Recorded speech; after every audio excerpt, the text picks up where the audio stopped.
Computer. Okay.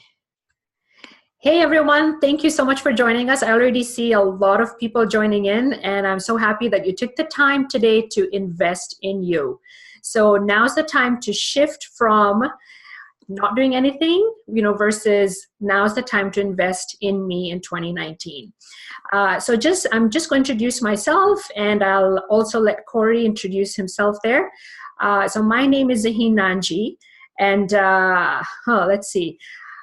I'm a businesswoman. I'm also a speaker, coach, and right now I'm in my wellness center that I run with my husband. And I'm in my scrubs because I just finished a reflexology session. So in case you didn't know that about me, now you do. And I speak on the area of how to make resilience your first reflex in times of change and challenge. So that's about me. How about you, Corey? You want to go?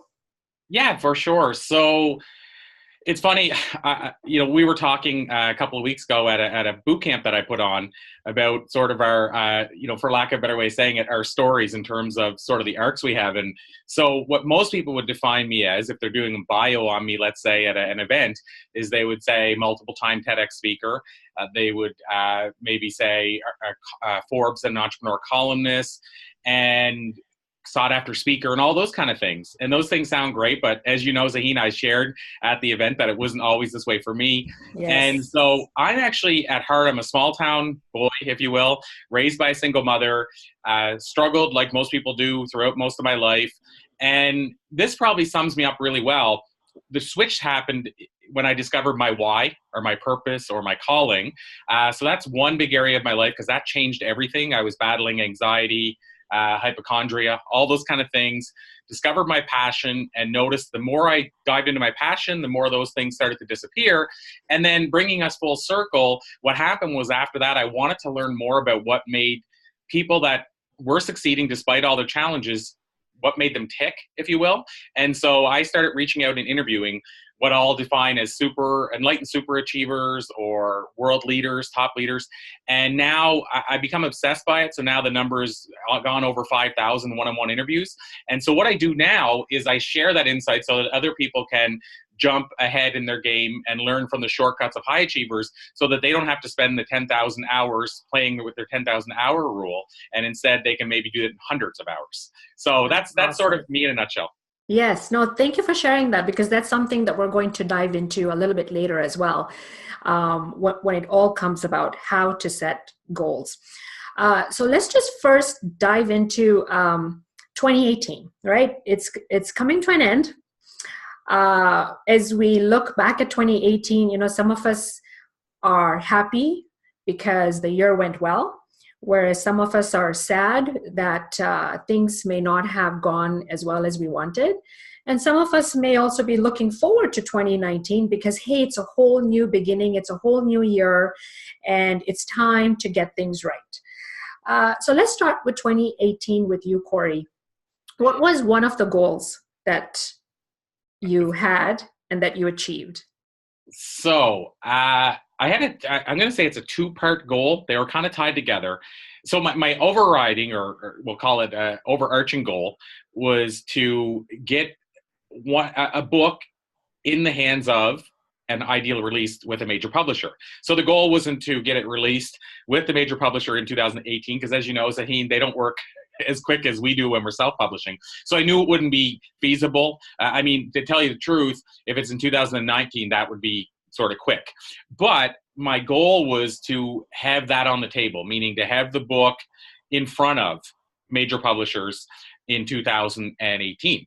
And so it was, when I say it was a two-part goal, I decided to, for lack of a better way of saying it, double dip and increase my opportunity. And so I discovered this thing called Publishizer, which you know about, that I released with it. I only did it with my inner circle. I didn't publicly release it. In fact, you probably noticed I didn't put one post on social media at all. Yeah. But I had to hit a certain target. And if you do, what happens is they get you in front of major publishers. So my goal was to get in front of a major publisher. And that was one route I took. And then the other route was I have a really good, I'll call him a client, but also friend, who has sold 20 million books. and we've done a lot of stuff together. And he's like, what can I do to help you? And he said, I want to put you in touch with my agent. And so this weekend, in fact, the proposal's going to him, and then he's going to come back to me next week and say, what do you think? Or here's what I think. I'm going to make changes. And so ideally next week, it'll be going to his agent. And then with Publishizer, I did hit the target for the number of books to get in front of the major publisher. So that's a goal I had, was to get into the hands of a major publisher. And it looks like, I'll go knock on wood, it looks like, we're weeks away from the end of the year. It looks like just by the skin of my teeth, it's going to get there. Nice. Great. So for those of you listening and watching us, what I want you to think about as well as we talk about the goals and about 2018, I want you to reflect back in 2018 and figure out a goal that you had and that you achieved. And then I want you to think about a goal that you had but had a hard time achieving, and then ask why that happened, or what was the reason why that happened. And it could have been things that were out of your control, and that's fine. We're just going into the idea of how we have goals and how we achieve it, because that kind of sets the foundation of what is coming next in the call. So with me, Corey, one of my goals this year, I didn't really have a huge one. All I wanted to do was to have my book out as well, which was on my journey with cancer. So I got that out in 2017. And the other one was just to stay healthy. And when I say stay healthy, what does that mean, right? It can mean different things for different people. But for me, it was actually getting exercise into my routine, which wasn't there before. I ate healthy, but I just would not give time to exercise. Yeah, I'll do it tomorrow. Yeah, I'll do it tomorrow. I'll do it tomorrow. And I decided that this year was my year to just get fit. And I'm happy to say that it's happening 4 days a week. Yay! Yay, awesome. Yeah. Yay for both. Yay for both. Yeah, thank you. For the book as well. Yeah. So one of the things that I would like to talk about is that when we also have goals, we usually have obstacles that come along that, make us want to step away from those goals, or make us kind of want to give up and say, I'm not doing that anymore. But there are some people out there who will say, you know what? It was an obstacle. That's fine. I just have to find a way to navigate through them so I can get to my destination. Do you find that happened with you when you were trying to get to your goal? Yeah. So for me, and I work with a high-level coach once a week, and we've been chatting about this a lot recently, where some people I've seen, Zaheen, their challenge is to take action, or to put themselves out there and take a risk. For me, and I had that, I have to clarify, I had that from the start. I talk a lot about what it took me to step outside my comfort zone. But today it's a little more natural because I've been taking action year after year after year and forcing myself to. And so going outside my comfort zone is actually comfortable for me. But I'll add in what isn't easy for me, which is really hard, is the idea of actually, let's say it this way. I need closure all the time on stuff. So I can chase a shiny object, but I need to still finish the thing I was working on. So my challenge is I can be distracted by a shiny object, and then all of a sudden it's a new thing on my plate, but I don't get rid of the old things. Whereas a lot of people are challenged where they can't take action. So they, they're halfway done and go, oh, wow, I'm just going to go over and do this thing now. It's easier to move away from that. My problem is I don't drop that thing. I add the new thing on. And so now I have more things on my plate. And so to answer your question, for me, the roadblock is not being distracted by a shiny new object.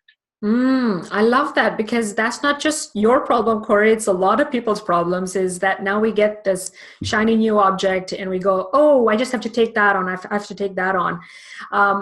So I just want to share with all of you, that's one of the things that I did as well. Is my goal this year was to go less on social media. Now you must be thinking, wait a minute, Zaheen, you still post. Let me clarify that. Yes, I post for my businesses, but I don't scroll on social media like the way I did before, because scrolling takes my time away from other things that I think are more important to me. So I like less, unfortunately. But that's something that I really had to decide and say, what should I give my time to? Doing things, that I love, or scrolling through social media, which kind of takes half an hour from my work or from what I want to do. So that's a decision you really have to think about, because it's not easy, especially when you're trying to build a business. Wouldn't you agree, Corey?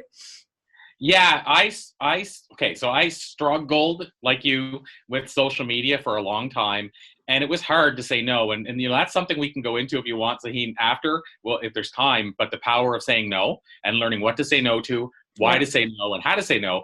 And really, we don't realize it, but we just think of saying no as when a person asks for our time, but social media is asking for our time. Exactly. So we're still saying no. So for me, I still struggle with saying no to certain things. Social media, thankfully, I'll knock on wood, isn't one of them. And so what I mean by that is you'll see me on social media and think, oh, he's on there all the time. And I can tell you with certainty, I'm on social media combined much less than an hour a day.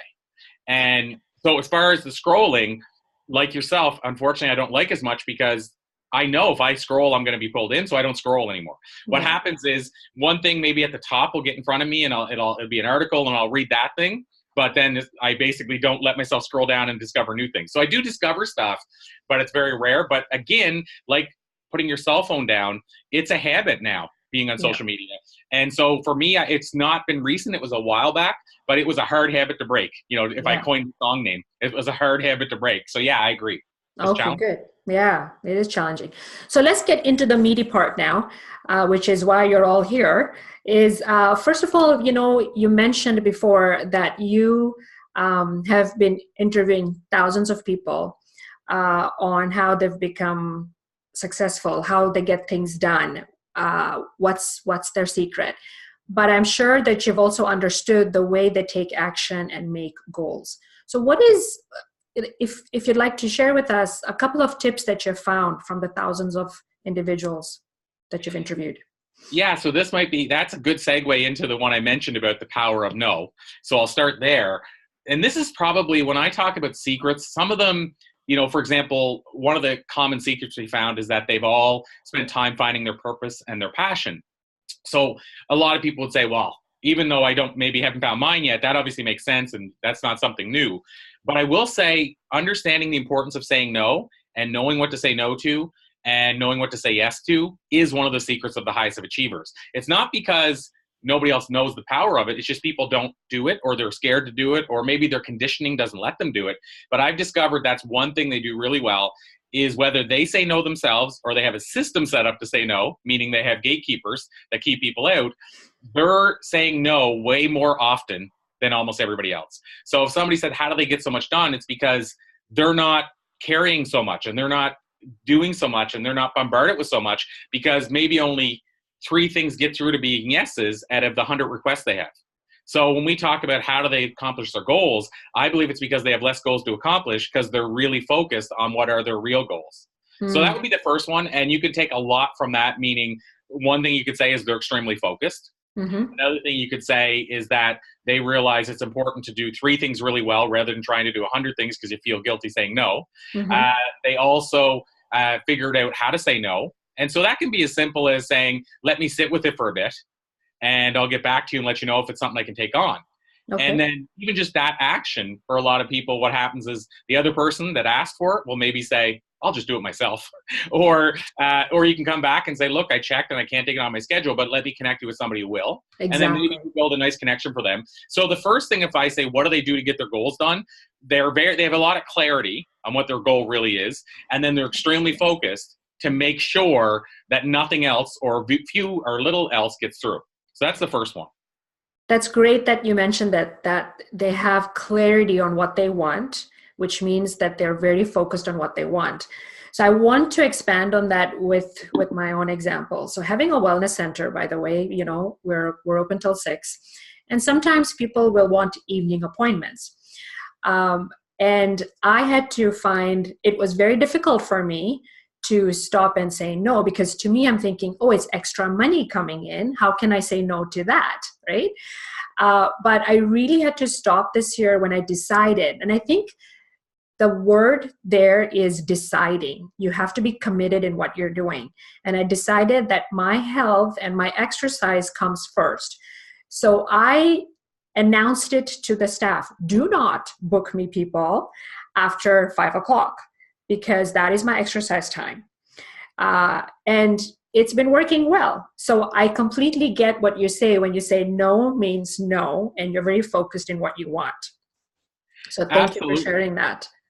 Yeah. For sure. And if I dive into another one, and this is something that it took me a long time to get this sort of inside and understand this, and I'll position it this way, Zaheen. Think about New Year's resolutions. Let's tie that and say your New Year's resolution is a goal. I mean, the person that's setting it. Let's say they're going, my goal is to lose weight. My goal is to quit smoking. My goal is, et cetera, et cetera. And they're looking at a resolution just like a goal. So if you said to me, what do I notice that high achievers do really well, and that sadly a lot of us don't do very well, is they don't set resolutions. Yeah. And we want to set resolutions. But here's the problem with that, and I'll summarize this in a minute or two, which will probably tell people why their resolutions have failed year after year, if they have. And most would have to say they have, because we know that like 90% of them fail within a month. So there's a couple things going on. One, by setting it as a resolution, you're setting it up for failure, because we know 90% fail. So it's easy to go, okay, I gave up, but really the majority give up anyway. So that's one thing. Second thing is you're setting a resolution. Like some people say, I'm going to quit drinking or I'm going to quit eating fast food. And they set it on January 1st after they just partied New Year's Eve night. So that's another reason. But here's the biggest one. And you and I know about this, but so most people think it takes 21 days to create a habit. I shared with you in the boot camp a couple of weeks ago that the actual number is 66, and that's a whole other story. 66 days, correct? Yeah, sorry. So 66 days rather than 21 days. We've conditioned to believe it's 21, but the guy who actually discovered that said, no, it was misquoted. It's 66. So here's the thing you have to consider. Most people set a New Year's resolution, 90%, I think it's upwards of 90% quit within 3 weeks. So some people that make it past 3 weeks might say, well, I even made it a habit and still quit. But the catch is it's not a habit yet, because you're not at the 66 days. Now that's an average. So some people might be able to make their habits cemented at 21 or 30 or what have you. But here's the thing, 90% quit before it's even a habit. Yeah. So why do resolutions fail? It's because it hasn't become a conditioned habit yet. So what would you do otherwise? A, don't set it on January 1st. Set it any other day of the year. But B, what I would say is give yourself a reward to push you past the time it takes to become a habit. So whenever you're about to quit, figure out what year, let's say you always quit at 3 weeks. What you want to do is at 2.5 weeks, you want to have a really nice reward put in place to push you past that time you normally quit, because that's the big hump. Then once you get another 2.5 weeks, even though you might just have to get past the first hump, until you cement it as a habit, keep giving yourself rewards at that timeline where normally you'd quit. If it's every 3 weeks, then every 2.5 weeks, you want to have a really nice reward that says, you're killing it, you're crushing it. So that's what you can do if you're really fixed on this New Year's resolution date. But if you want to crush goals, know that the highest of achievers, when we're talking before the holidays, no one ever says to me, my resolution is this. I'll say to them, what's your resolution? I don't make resolutions. So most high achievers don't even consider, like they don't even look at a resolution as a thing that exists. So can take that for what it's worth. Wow. You know, I actually learned something new from you too, where you say every 2.5 weeks, if you were to set something on, January 1st, which I also do not. But this is new for me. So thank you for, sharing that. So for our viewers and listeners that have joined us, thank you. Just some housekeeping. If you want to unmute, because we will be asking you some questions and we want you to ask as well. Just press unmute on your own and ask away when we ask you to share. So your job today is to figure out the goal that you had and how you achieved it this year. And when you did, what were some of the things that you learned about yourself? So I want you to start thinking about that. And I want you to think about your goal for next year. So before we get into that, Corey, let me ask you, so we will be sharing, but that's why I asked you to start thinking now, because your turn is coming soon. However, I want Corey to answer one more question before we get into the discussion, and it's this. Corey, we all set goals, okay? But what's your process of turning that goal into an action plan so that you can achieve it? Do you have a system in place? Yeah, so I'm glad you asked that. I was figuring if you didn't ask it, somebody else might. And I was going to actually use the word system so that people would be triggered to ask me this question, because I absolutely do have a system, and I actually just added to my system. But I'm going to show it to people because, this could be a game changer. It was for me. Not everybody works this way. I suck at having rigid rules and having a system, but I succeed when I have a system. So I hate doing it, and I succeed when I do it. So, take that for what it's worth as well. But I use a thing called a weekly rhythm register, which is Darren Hardy actually basically revealed his system when he put out the book, The Compound Effect. And so it was his system that I learned. And you can literally, I think you can just Google Darren Hardy Weekly Rhythm Register or Darren Daily and find a version of this and print it off. But essentially what it is I set weekly goals, and I have a daily system to do them. So as an example, let's say, I'll just use an example. Let's say it's learning 50 pages or 5 hours of content a week. So in other words, I want to learn either 5 hours or 50 pages. So that could be reading a book or watching a TED Talk. And so basically, where's it out here? So then every day, I'm going to write what I did towards that goal. And so I have like my morning videos I listed here, TED Talks, and all that kind of stuff listed. And so here's what I do with this. I basically break it down to daily because it's easier to do it daily. It could be yoga 5 days a week, and then I have to check off which days I did it. But here's why it works for me too. It tracks it. It reminds me that I need to do something for the end of the day to hit my targets. But here's what's really surprising is if I hit 80% of my goals for the week, so that's 10 goals on that list, then I give myself a reward. It goes back to that reward again. But what really throws people off is why wouldn't you only reward yourself at 100%? Because here's what I've discovered, Zaheen. If I don't follow this, and I'm pretty ambitious, I'm going to hit about 40% of this. If I would say some people would only hit 20% normally in a week. And if I follow it, then I hit 80% because almost every week I'm rewarding myself. So people might say, why not 100? Because I'll never hit 100. It's 10 goals like that at that level. I'll never hit 10 every week. But I know that if I'm at 80%, I am crushing it.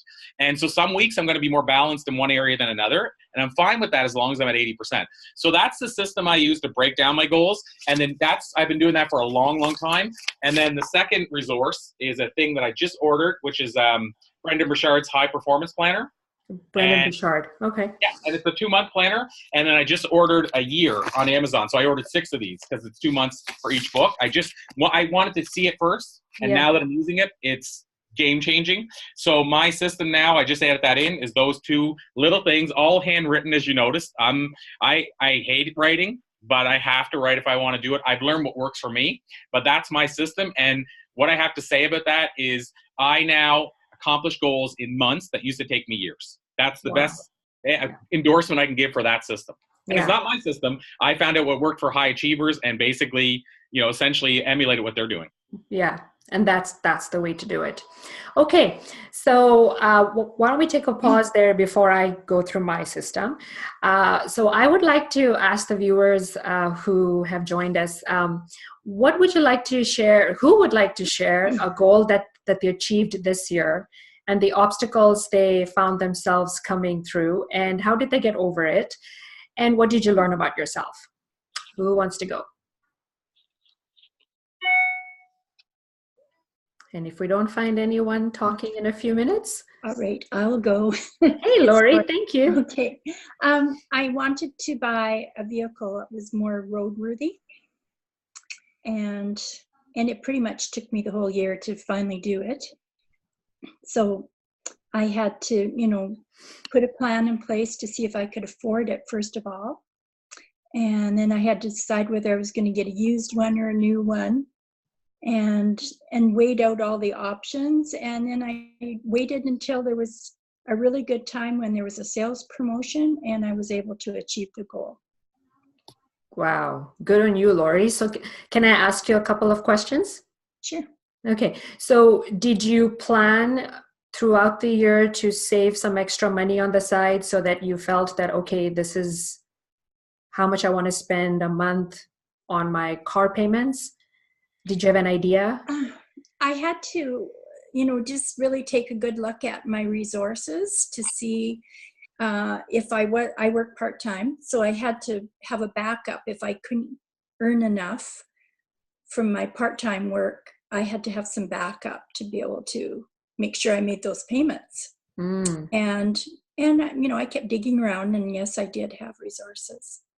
Awesome. Well, thanks for sharing, Lori.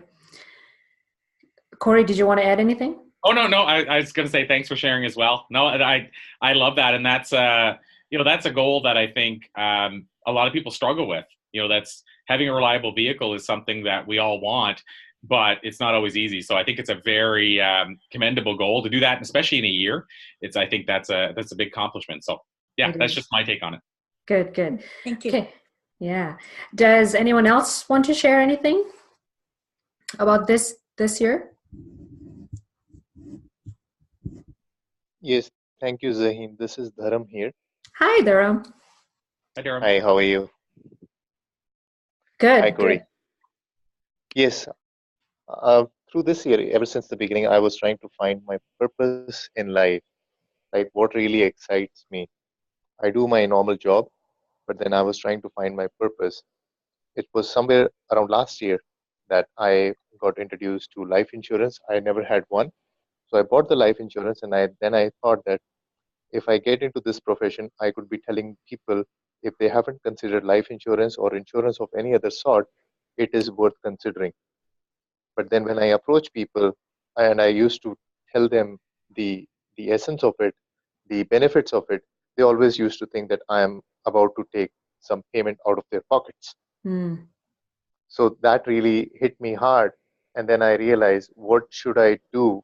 Am I looking for some remuneration out of this act of goodness, or do I just want to spread the word of goodness? Is where I was struggling, that what do I want to do? And through a lot of rigorous effort, I would say, hitting some roadblocks and going into a lot of forums, social networking events, joining Toastmasters, everything, I realized that I really like to spread the message. So public speaking is the goal, which I found out that, yes, I have found my purpose. I would want to be doing that. Is the goal that I achieved.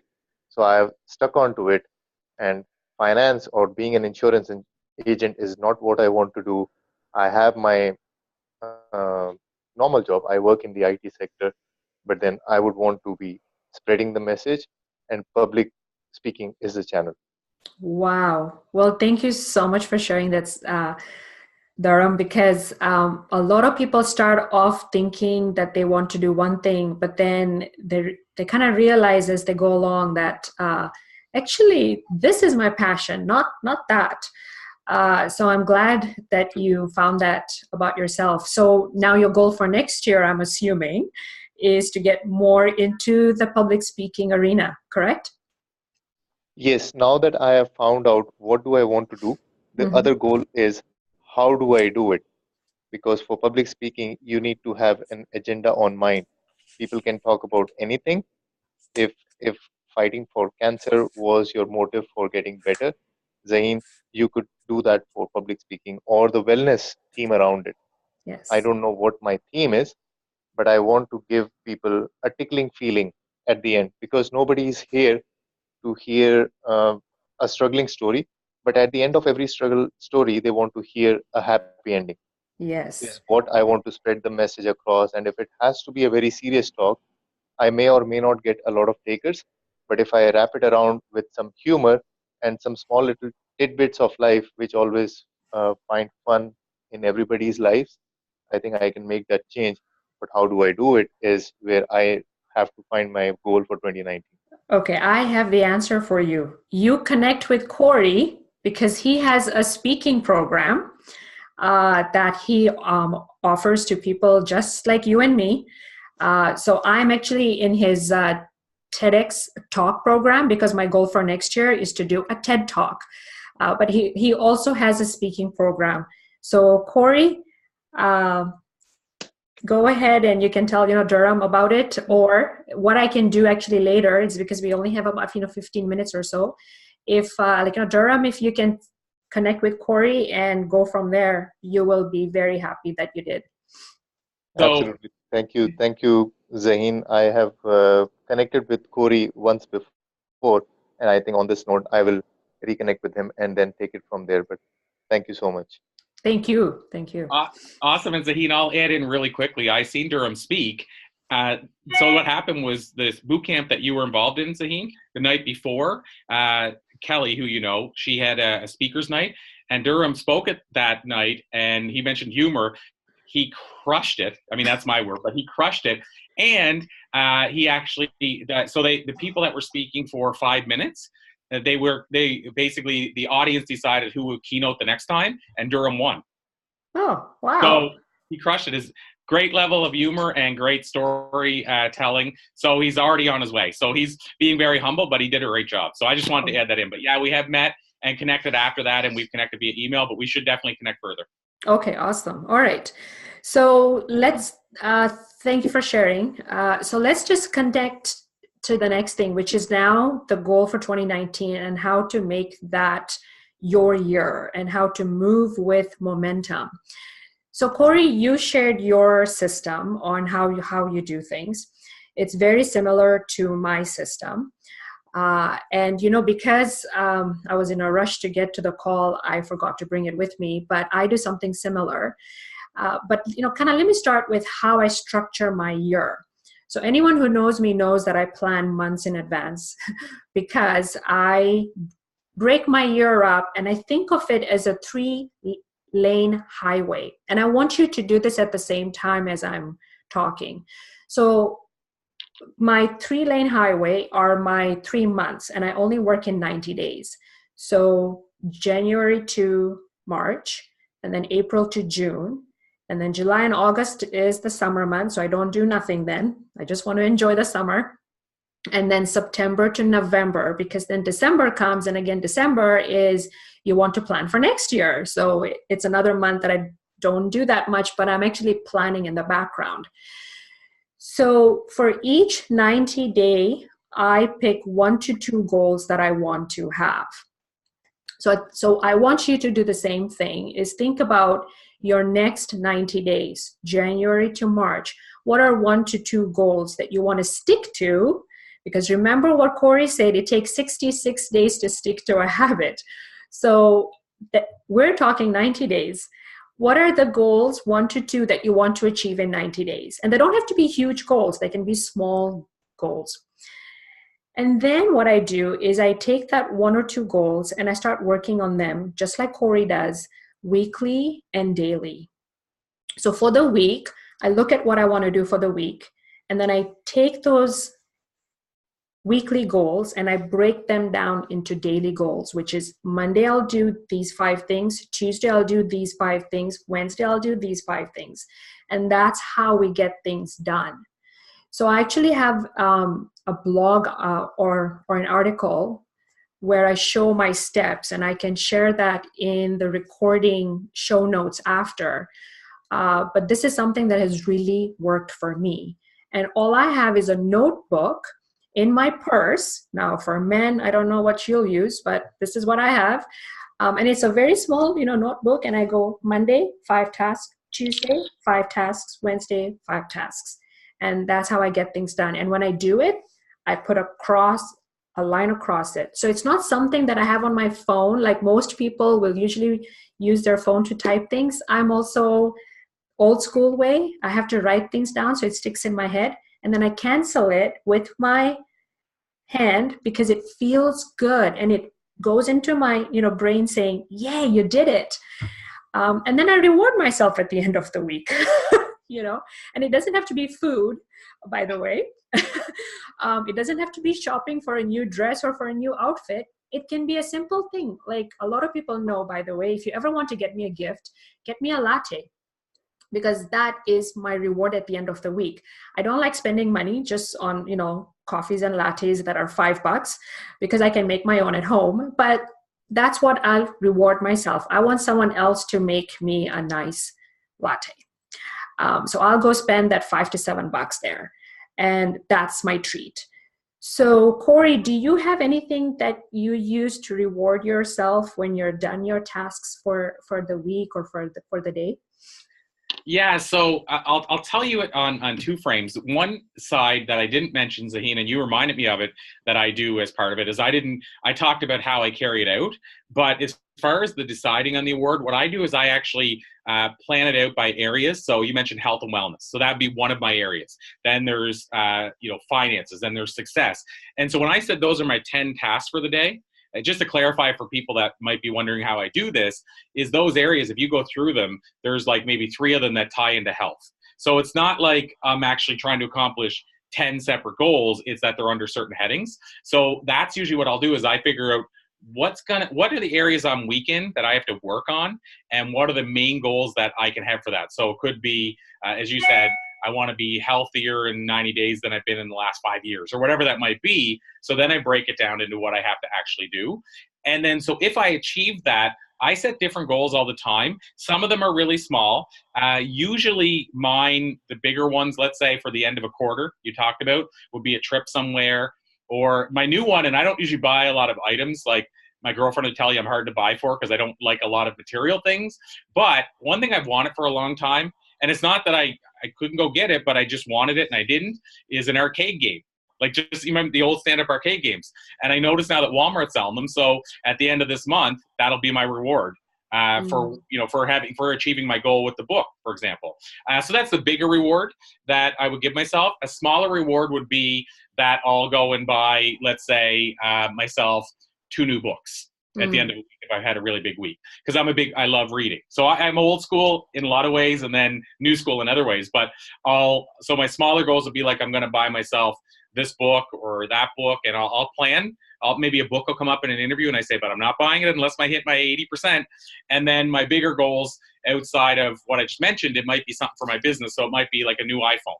Like I'm going to go get a new iPhone at the end of the year, and that's a reward. So anything I'm buying myself, which I don't do often, is always tied to because I hit certain goals. And the harder part is when you miss the goal by a little bit, is actually having the discipline not to give yourself the reward simply because you can.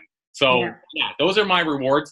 And to tie into one other thing you said, because it will be valuable to people, is you mentioned 5s. Jack Canfield and Mark Victor Hansen, who wrote and created the Chicken Soup for the Soul series, they took that book series after 144 rejections from publishers to the New York Times bestselling list, and having 7 on the list at a time, which is a Guinness Book of World Records. It took them 2 years to get on the list. And as you know, Zaheen, you usually either get on it or you never do. And how they did it was a thing they call the Rule of 5, which basically every day until they got to that list, they did 5 things to push the book. And that could be sending a copy to somebody or going on a little radio show. But to your point about 5, there is a magic in the number 5. Robin Sharma on our show talked about how you should set 5. Basically, you should do 5 things each day when you reverse engineer your life to get to a certain level, and then 5 things a week. So anyway, I just wanted to tie in as well. No, that's great. Yeah. Anyway, so that answered the question hopefully about rewards. Small ones a book, big ones could be a trip. Yeah. And to add to that is I actually shared with the people on our email list, and so did you, Corey, is the worksheet that I actually put on there, where it shows you how to actually assign the tasks. And it actually says put 5 index cards on what you need to do first. And then you kind of follow along. So I'll put the worksheet again in the recording of the show notes so that you can have access to it. And I'll share that link with you, Corey, so that you can share it with your email list.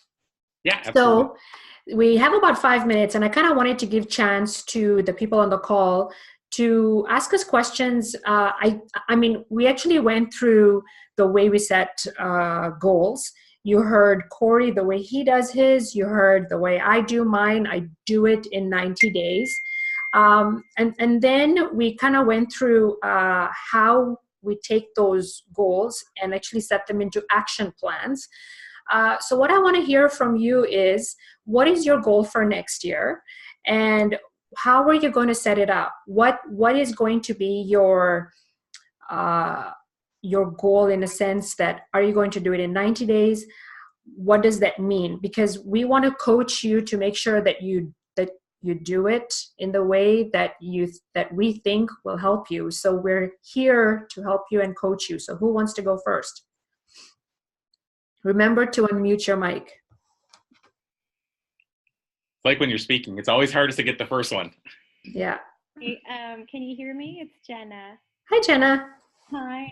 Zaheen, I wanted to say thank you. I don't know if you remember, you had put something up about the Entrepreneurship Grant for women. Yes. Yeah, and it kind of relates back to the goals, because I did get my proposal in. I didn't have a lot of time to do it, but my neighbor, actually, she does some admin work for me and helped me through, because she really likes strategy. So I kind of set a big goal for my business, and it got us to look at the year and kind of work back and say how much I would have to do a month. So it also helped get everything lined up where I have to plan action for as soon as January to set up sort of monthly meetups for real estate investors. I do property management. And so, to take action, to plan, because it's kind of like, well, if you want to grow your business and scale like that, there's a lot of different things that need to come into play, and systems and things like that. So that really got me on the right track. Good. And also, Corey, I also ordered the full year pack from Brandon Burchard's planners. I like to write things as well, so I'm not sure. I just said, oh, what the heck, I'm going to get the whole year and just go with it. So hopefully I'll like it. But anyway, thank you both very much. Oh, thank you. Thank you, Jenna. Yeah. Okay, good. All right. Anyone else want to ask us anything about how to set goals or what they're thinking about for next year?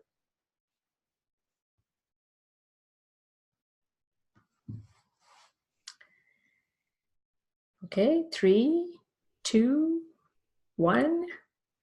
Yeah, this is Dharam again. Sorry, Corey, while you were speaking and some words of appreciation about me, I lost the connection when you were speaking.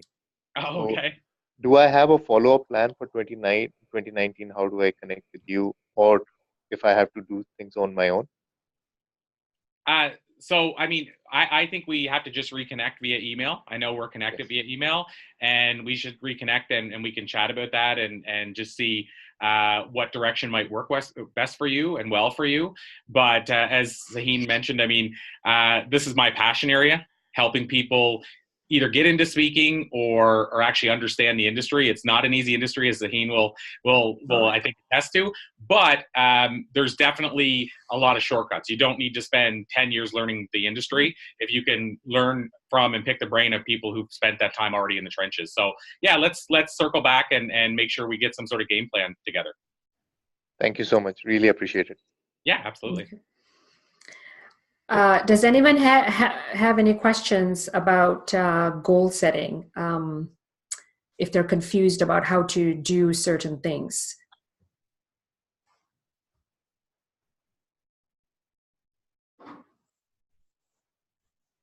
Nope. I think they're trying to let you finish right at your finish time. Yeah, right? Yeah. I just wanted to share actually and I think I mentioned it earlier, is to do a TED Talk. So what I do usually is I do this one big goal that I have for the year. And then that's kind of separate. And then of course I have my, businesses, which is the wellness center, as well as the speaking business that I have. By the way, one of my goals starting in January is to contact 100 conference or association organizers a week.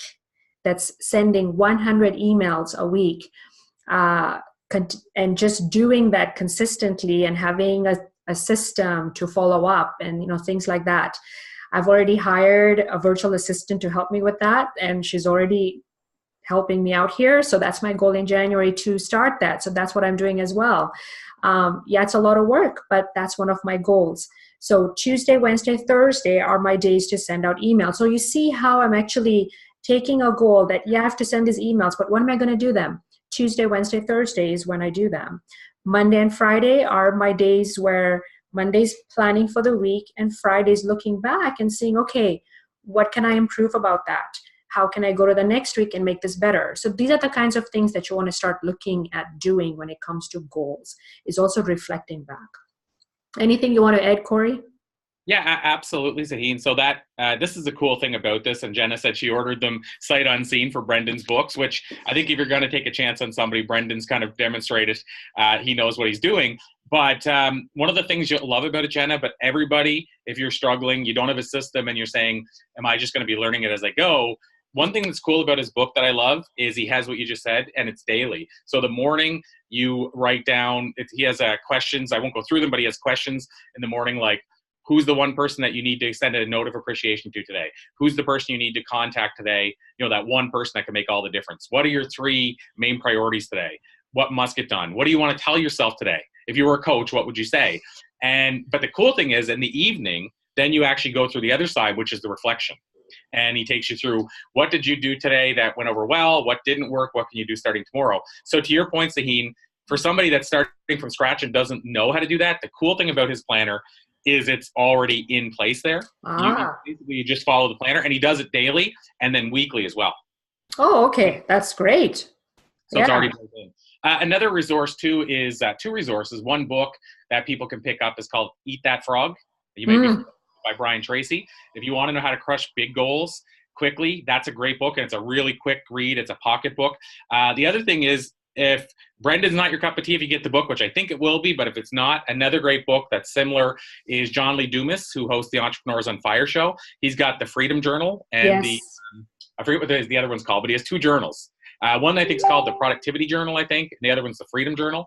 And it's basically his system, which is similar to Brendan's, but it's it's slightly different. He has his system that he follows, and I use that for quite a while, and it's a great system too. So those are some other resources. Wonderful. All right. Well, it's almost time here and it flew fast, but I believe you all got something that you can use for 2019. And you can connect with us through Facebook, LinkedIn. You have our emails. I'm sure we're in the same groups. If not, send us a message through Facebook Messenger, connect with us, and let us know what you thought about the call today. And we'll be sure to help you out even through Messenger. Right, Corey? Absolutely. Yeah, I think we're both very accessible people. Yes, yes. Well, thank you so much for coming on, Corey. And thank you, everyone, for taking the time out of your busy, busy Friday and coming on today. I hope you learned a lot. If you have any questions, shoot them away. But we'll be closing this call in about 1 minute. So it's 12:49. We went a little bit over. But in about 1 minute, if anyone has anything to add. Just thanks for everything. It was really good information. I'm glad you liked it, Lori. Thank you for joining us. Thank you, Lori, and thanks for sharing as well. Yeah. Thank you.